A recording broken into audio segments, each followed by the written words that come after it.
ऐशे वरम जाणूनी आले लोटांगणी चांगली. ज्ञानेश्वर महाराज उपदत्ताच ज्ञानी होते म्हणून. आणि हा उपक्रम हा गीतेवर त्यांनी भाष्य केलं. सर्वसामान्यांचं काम नव्हतं. कारण आज आपण 16व्या वर्षी काय करतो हे आपल्यालाच माहित असतं.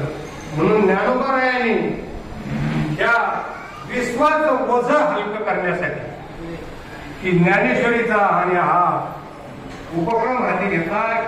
गीतेवर टीका केली आणि ज्ञानेश्वरी आणि ग्रंथ निर्माण झाला.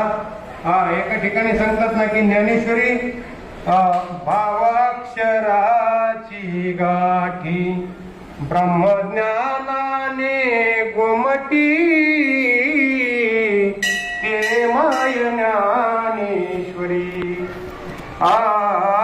ते माय ज्ञानेश्वरी संत